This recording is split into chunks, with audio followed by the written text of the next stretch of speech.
Chapter 18. After this, I saw another angel coming down from heaven. He had great authority, and the earth was illuminated by his splendor. With a mighty voice he shouted, "Fallen! Fallen is Babylon the Great! She has become a home for demons, and a haunt for every evil spirit, a haunt for every unclean and detestable bird.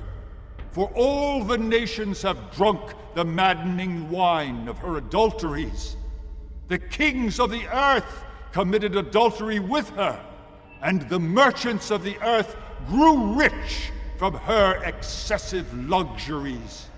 Then I heard another voice from heaven say, "Come out of her, my people, so that you will not share in her sins, so that you will not receive any of her plagues.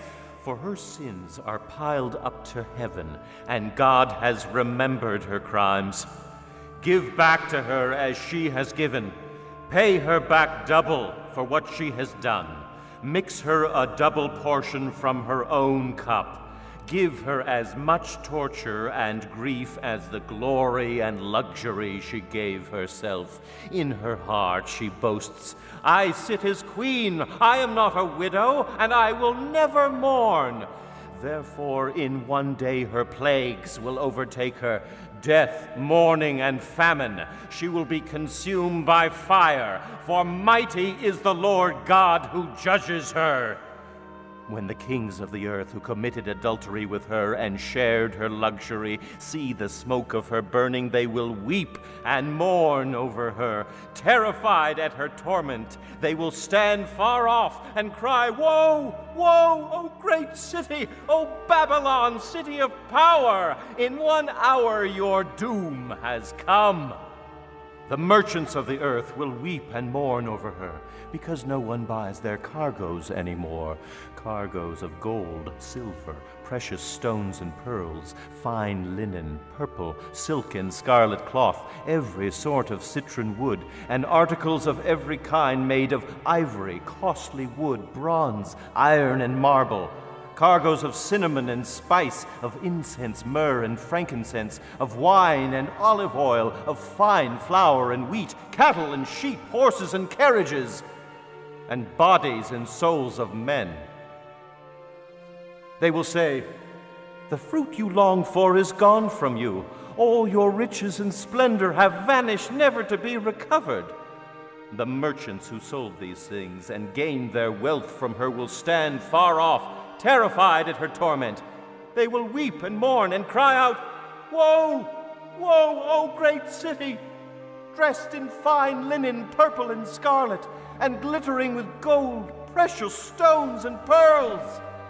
In 1 hour such great wealth has been brought to ruin. Every sea captain and all who travel by ship, the sailors and all who earn their living from the sea will stand far off. When they see the smoke of her burning, they will exclaim, 'Was there ever a city like this great city?' They will throw dust on their heads, and with weeping and mourning cry out, 'Woe, woe, O great city, where all who had ships on the sea became rich through her wealth. In 1 hour she has been brought to ruin.' Rejoice over her, O heaven. Rejoice, saints and apostles and prophets. God has judged her for the way she treated you." Then a mighty angel picked up a boulder the size of a large millstone, and threw it into the sea, and said, "With such violence the great city of Babylon will be thrown down, never to be found again. The music of harpists and musicians, flute players and trumpeters will never be heard in you again. No workman of any trade will ever be found in you again. The sound of a millstone will never be heard in you again. The light of a lamp will never shine in you again.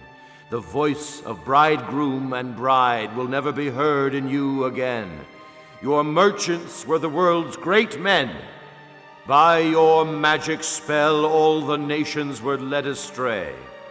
In her was found the blood of prophets and of the saints, and of all who have been killed on the earth.